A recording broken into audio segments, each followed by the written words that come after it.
Hi, this is Kerry Artak bringing you an update in Bitcoin. We skipped a couple of weeks here. We got caught up traveling, etc.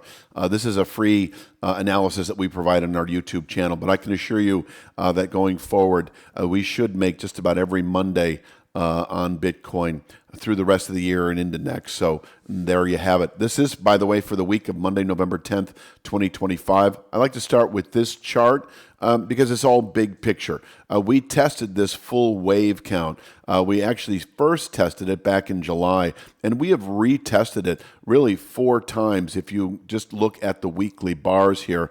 And most recently was in early October, and we have since fallen away. So there is a certain case to be made that holding below this long-term wave count at 122,433 will keep this long-term support at 86,132 in reach over the next few months. I'll get to all that in a moment, but just kind of describing this 86,132 is a 5-year channel top that we closed above for the first time a year ago, November of 24. We did put out a January high of this year and fell back. This is all like February into early April. We had a lot of spikes back below this channel, but we never closed back below it. Had we done so, I would have indicated a good long-term high and likely bearish continuation. That didn't happen. This remained bottom-picking territory, and as it turns out, not only did we round up, we took out that January high and we pushed to this full wave count, which is A minus B plus A. This is the 21 high minus the 22 low. You add that back to the 21 high, and you have the full wave, kind of a balance long term where this market can grow exhausted as it has. So this is the big picture. You've got a long-term price ceiling at 122,433 and a long-term floor of support at 86,132. And inside of that, over the last few weeks, we've been closing below this rising channel bottom at 109.44. Now, we did close below it and then back above it for a week and then below it. So it's been getting sliced and diced, and it's lost its significance, but it is still an important resistance area, especially when you combine it with the high of the low from last week. Is 110,750. This is a meaningful upward pivot point. Before I leave this chart, I just want to mention that holding below this area will keep Bitcoin heavy. Selling pressures can continue to build. This could be over the next 3 to 5 weeks.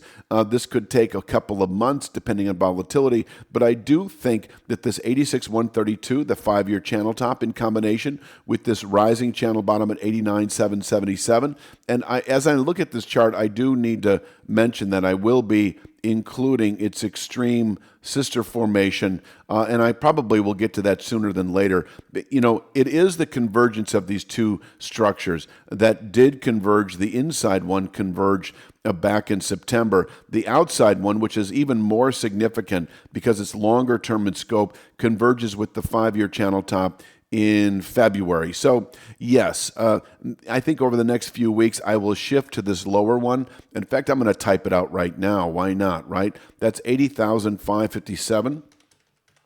And it will be, I think I just put 81 there. Let me change that to 80,000. There we are. Okay. 80,557. That is your long-term support. And it will be closing in on and converging with the long-term support that already exists at 86,132. So I think the takeaway here, and in fact, I'm going to do this right now because I'm uncomfortable with just kind of suggesting to buy that inside channel. I mean, it's valid to do so, but I think this is the big picture. And I make that shift as I do the analysis. But holding below this 109, 110 area will keep the low to mid 80s in reach over the next 2 to 3 months. And this all converges into kind of a single point in the 87,000 handle as we move into early February. That is the big picture right now. That is the odds-on favorite.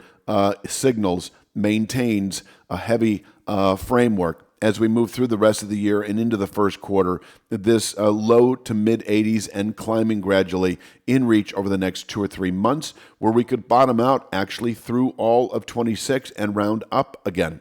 If we were to close below this 80,557, that would be a significant sell signal event for Bitcoin as we move through 26, just continued price erosion. You can see kind of a rough head and shoulders a possibility.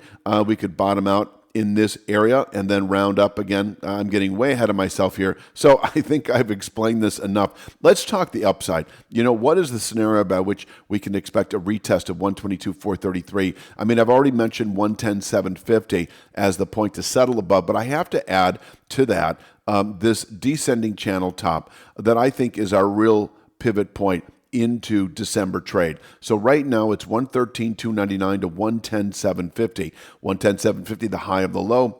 113,299 is this descending 6-week channel top.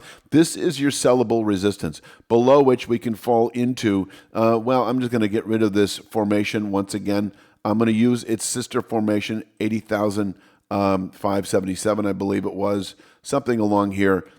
This will be our objective, holding below this area. Now, there's no certainty that we're going to fall into, this low to mid 70s, right? I got 80,579 there for some reason.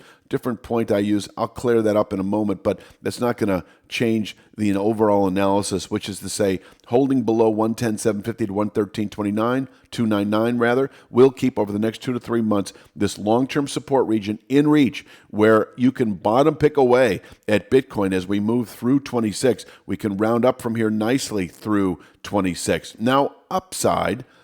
If we do close above 113,299, let me jump to that chart. Last chart I'm going to show is a good low through the rest of the year. The low that we put out last week will be a good one, in my opinion. If we close this week above 113,299 over the next 2 to 3, 3 to 5 weeks, something like that, I would expect a retest of 122,433. And the question that I have is how many times can we test this wave count before it gives way? I anticipated the last time, which was like the third real attempt back in September, that this would be the one to give way, and it didn't. It held again. So, what I really want to say here is closing above 113,299, by the end of the first quarter, we just might find ourselves at this long-term channel top that is presently 141,972. I think you can play the long side, and you should play the long side. Bottom line, you shouldn't be short above 113,299 because I do think 122,433 is likely within just a few weeks, and within 3 to 5 months we could find ourselves in the low 140s and climbing. But if you wanted to say if you're short Bitcoin or you're not long yet, if you're short Bitcoin and we close above 113,299, that is your indication to exit a short position. Should you then go long, and I'm talking more to like longer term position holders who hold for several months or longer. If we close above 113,299, you don't want to be short. If we close above 122,433, you do want to be long into the low 140s. But I think, if you're a more aggressive trader, if you're long already, just know that closing above 113,299, I think could be the beginning of a wave that could play out through the first quarter, wherein this 141,972 formation could be reached within 2 to 3 to 5 months. It would be similar to this rally here from April to July. This is a 3-4 month rally right here. So if we close above 113,299, I wouldn't be surprised to see a very similar development as we continue into the first quarter. This formation, by the way, last thing I will say, 141,972, well equipped to contain quarterly, possibly annual buying pressures. And I am going to leave it at that for this week's Bitcoin real-time index analysis. You have a great week.